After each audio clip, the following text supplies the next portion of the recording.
Here's a really quick tour of your inbox before we get into actually composing your emails. On the left, you have a big red Compose button, which obviously allows you to send your messages. You have your inbox. You have a box for messages that have been starred or marked as important.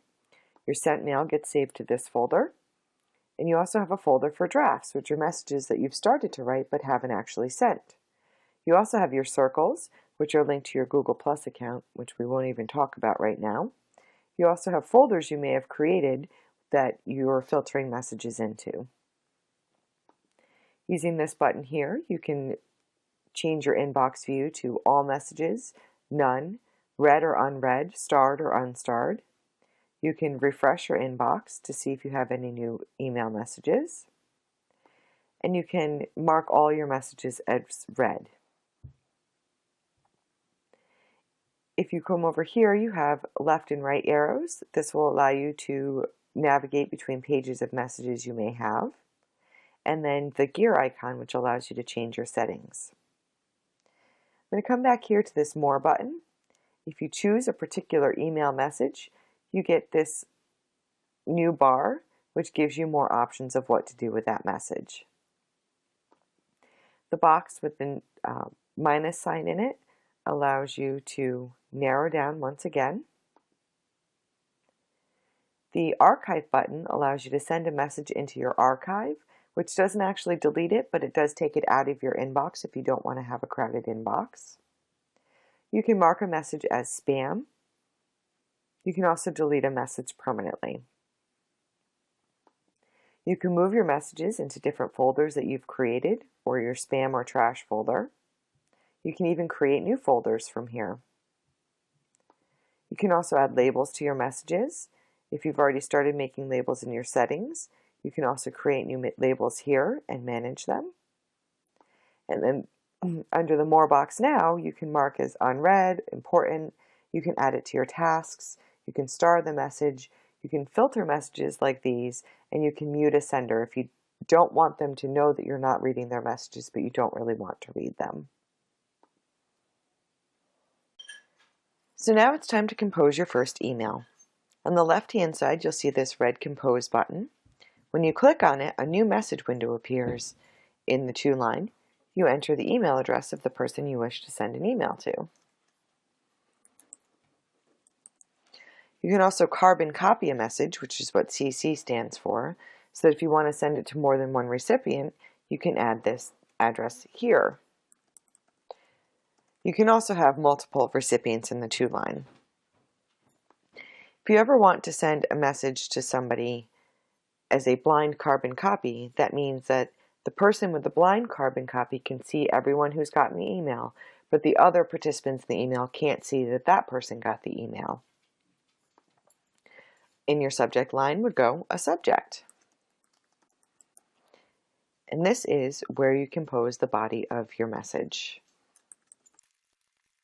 It'd be pretty boring if you could only stick with one font, so Google has actually given you the opportunity to change your fonts. If you come down to the bottom of the screen, you'll see an A with a line under it. Those are your formatting options. You can change the font of your email, the font size of your email,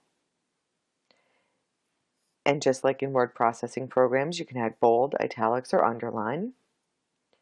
The A allows you to change the text color and the text background color. You can align it left, right, or center, number it, add bullet points, indent or reduce the indent, add a quote, or clear all formatting. The next option is that you can attach files. Just like in any email program, when you click on Attach Files, it brings you to your desktop and you can choose something to attach. But unlike other email programs, you can also insert files that you have saved in your Google Drive. When you click on that button, it'll bring you right to your drive, which I have no documents in, and you can attach a document from your drive. You can also insert photos, either from your computer or web address. You can insert a link, You can insert an emoticon, and you can insert an invitation.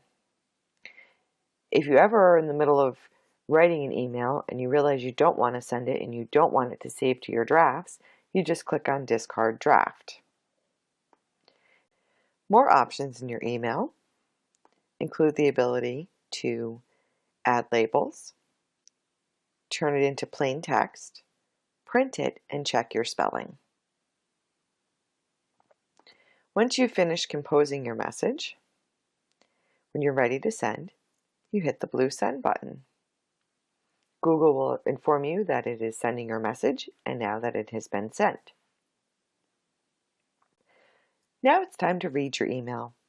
To read an email, you click on the subject line and it'll open up the new window.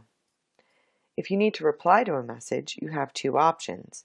You can use this box down here where it says click here to reply or forward, but you can also use this arrow over here. If you were to click on the reply arrow, it replies directly to the recipient. When you click on the down arrow, you actually have more options. If this email had been sent to more than one person, you would also have an option to reply all. So I'm going to click on reply. And just like when I'm writing an email otherwise, I have all of the options available to me. When I'm ready to send it, I click on Send. Another awesome feature of Gmail is that you can actually search your entire inbox as well as your drafts and your trash to find messages from specific individuals. Unfortunately, this email that I'm using has only received 4 messages really.